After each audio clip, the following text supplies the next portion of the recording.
E agora, o mundo em que vivemos. Uma análise dos acontecimentos atuais à luz da Bíblia, com o pastor Érico Rodolfo Bossinger.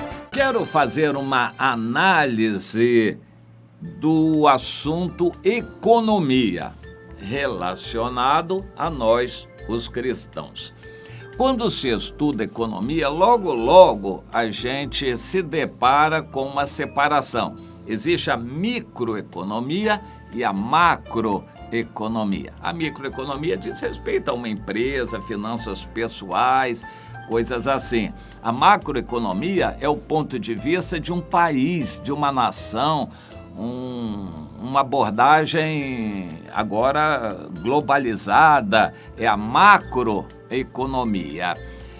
Elas têm alguma relação, mas se aplicam de forma bem diferenciadas. Por exemplo, uma determinada medida que o governo estabelece que impacta fortemente a economia do país pode levar muito tempo para ser sentida por você ou até mesmo nem ser sentida por você. Mas há medidas de microeconomia que afetam diretamente você ou a sua empresa, coisas assim.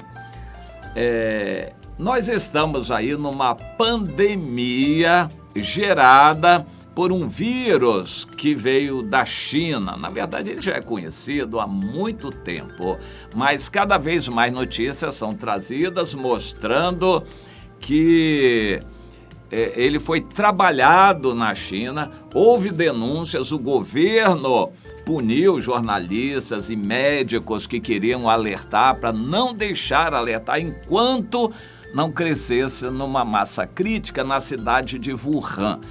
Eu vi algumas fotos da cidade de Wuhan, é algo colossal, uma cidade ultramoderna, uma cidade colossal, do tamanho assim de São Paulo, é uma cidade maravilhosa, super moderna, totalmente internacionalizada.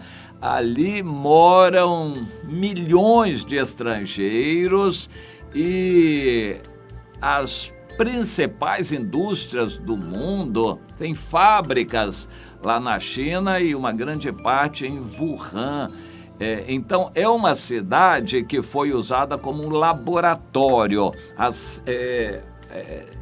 4 meses depois que o vírus surgiu lá, a cidade foi cercada e totalmente fechada. Não entrava nem saía ninguém. E na China isso funciona, porque é uma ditadura comunista, isto funciona. Bem, pessoas saíam dali da China, o movimento total de pessoas viajantes através de avião da China para o resto do mundo era, na época, de 3 milhões de pessoas por dia, muitos desses de Wuhan. Então, cidadãos do mundo inteiro voaram de Wuhan para o mundo levando o coronavírus. E ele foi desenvolvido para atuar principalmente nos países do hemisfério norte que estavam no inverno, no frio. Então, tudo isso dá a entender que houve um planejamento. Mas de quem? Do diabo, nosso adversário. Ele que tem interesse em controlar o mundo. Que finalidades esse projeto macabro, maquiavélico teria? Apressar a vinda do anticristo. Essa pandemia afetaria, era sabido isso, que afetaria a economia no mundo todo, porque pegaria a maior parte das pessoas. Seria um movimento colossal para salvar vidas, isso já era sabido e de fato está cumprindo. Essa pandemia está realmente ainda na curva ascendente, segundo os especialistas, ainda não chegou ao pico, de onde depois começa a decrescer, ainda está aumentando, atingindo países que estavam menos atingidos, países principalmente mais quentes, que não tem tanta facilidade assim de transmissão do vírus, mas nesses países tem andado mais devagar essa contaminação. Mas nos países mais frios foi tudo muito mais rápido. Hoje ainda o número está aumentando e há uma expectativa de que passe bem do 1 milhão de pessoas contaminadas. Com isto, no mundo inteiro, essa pandemia trazendo consequências, atingindo pessoas e fazendo com que os governantes tendam, na maioria, para a solução globalista, que é o fechamento das cidades, dos países, das fronteiras, fechamento de tudo, para tentar isolar as pessoas. Só que, quando você isola um grupo de pessoas, seja um grupo pequeno ou grande, uma cidade, ou um estado, ou um país, ou uma igreja, uma empresa, uma indústria, ou uma família, quando você isola e o vírus já está ali dentro, vai ser pior ainda, porque o vírus vai ter mais facilidade de passar para as outras pessoas isoladas. Se você isolar quem não tem vírus, é uma coisa. O isolamento seria mais viável, diz um médico muito especialista, no início. Mas depois que já está tudo contaminado, não adianta você isolar uma cidade cheia de gente contaminada. O vírus vai continuar livre, passando de umas pessoas para outras, entende? Dentro de uma casa, se você isolar a família e uma pessoa já estiver contaminada, ela vai contaminar os outros familiares. Isso é de uma lógica cristalina. O isolamento seria factível, proveitoso no início, depois já não adianta.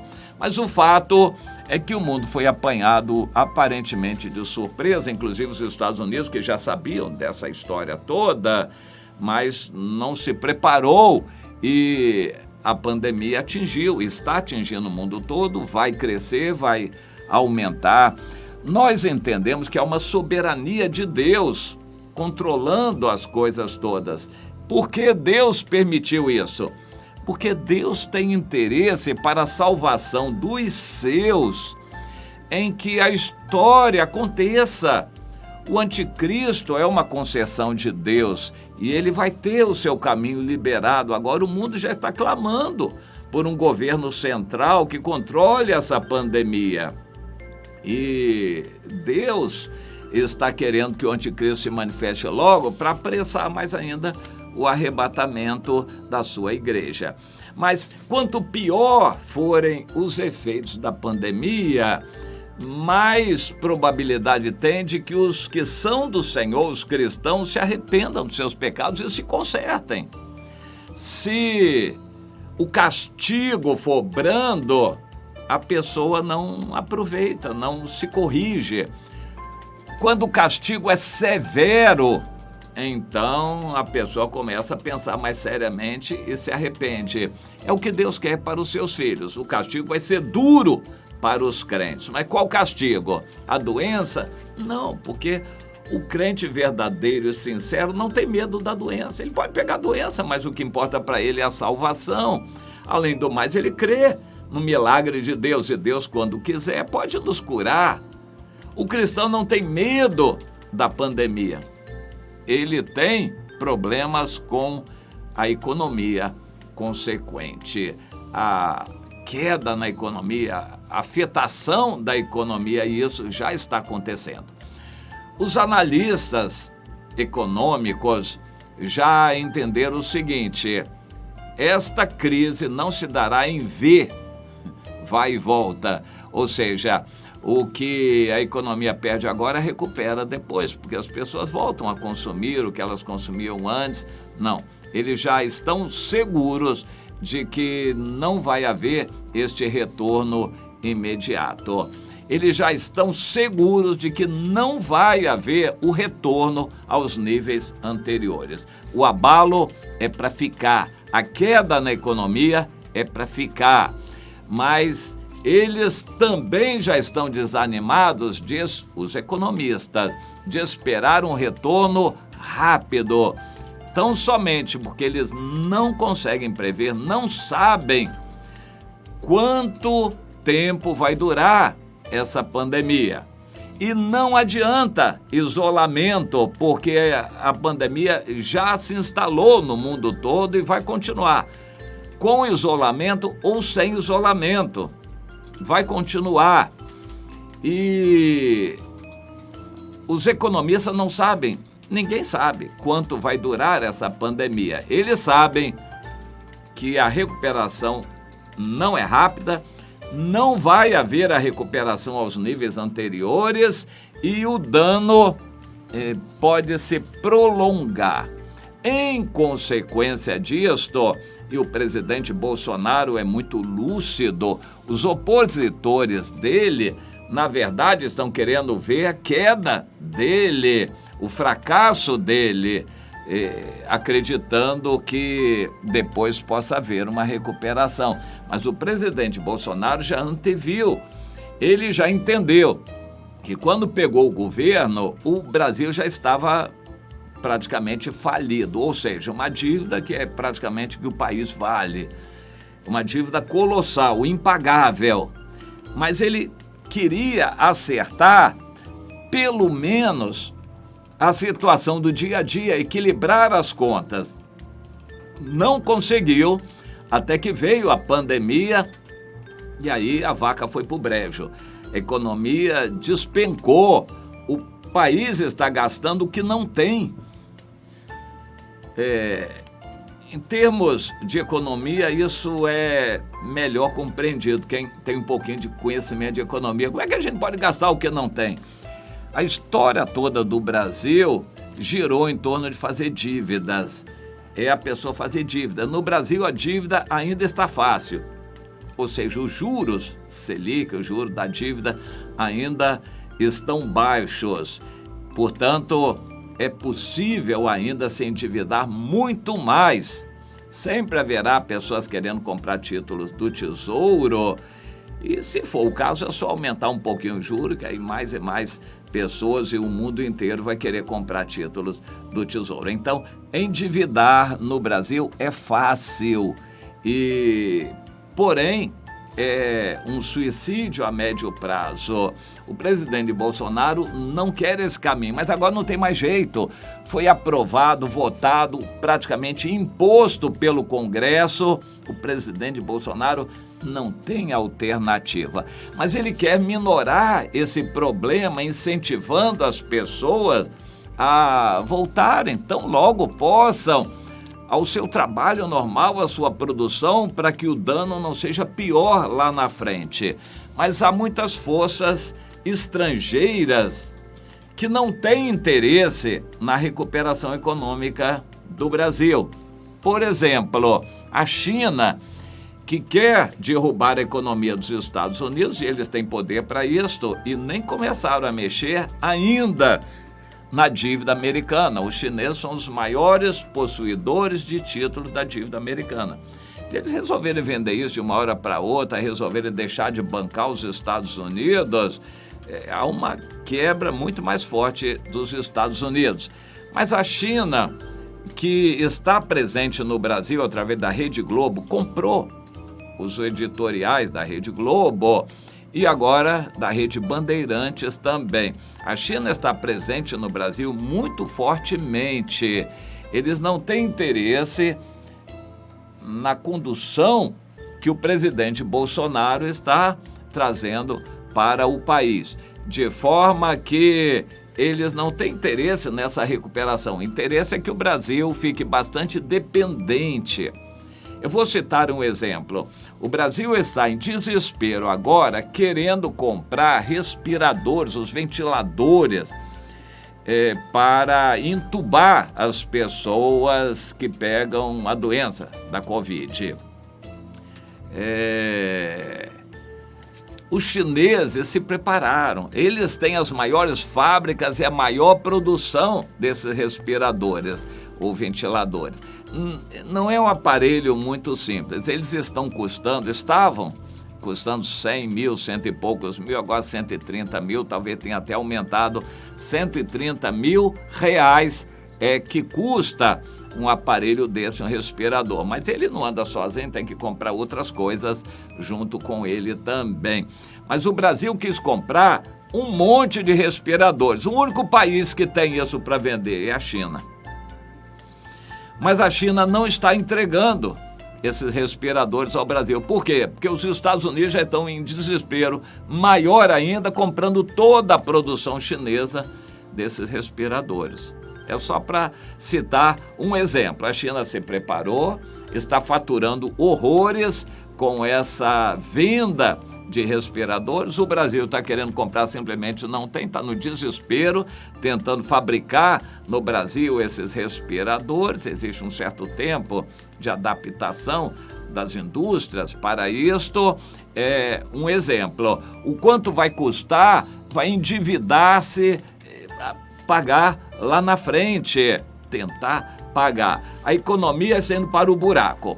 Em termos práticos para nós, o desemprego estava em 12% antes da pandemia. 12%. Que significa isso? 12% dos que já estiveram empregados com carteira assinada e são profissionais e estavam desempregados. Na prática, incluindo os informais, quem nunca trabalhou, os desocupados, isso aí é mais de 30%. Mas agora, com a pandemia, a previsão é que isso possa, no mínimo, dobrar. Até Petrobras está demitindo pessoas e as grandes empresas do Brasil todas estão demitindo. O governo está fazendo o possível para que essas empresas não demitam. Muitos governos estão com insinuações assim criativas para demover os empresários de demitirem. Alguns países estão dizendo, não demitam, mas durante esse tempo, 3 meses, o governo vai bancar o salário de seus funcionários. Outros estão dando outros incentivos para os empresários não demitirem. Mas os empresários que conhecem a situação não estão acreditando nisso e continuam demitindo. Bom, o fato é que esse desemprego pode, previsão, no mínimo, dobrar. Ou seja, a maior parte da população vai ficar desempregada. Há pessoas que estão desempregadas, mas tem papai, mamãe, vovó que recebem um salário mínimo de aposentadoria. Então, pelo menos pode bancar a comida. Mas há pessoas que não têm isso e vão passar fome mesmo. O presidente Bolsonaro está preocupado com isso, porque está vendo a desgraça que vai ser lá na frente.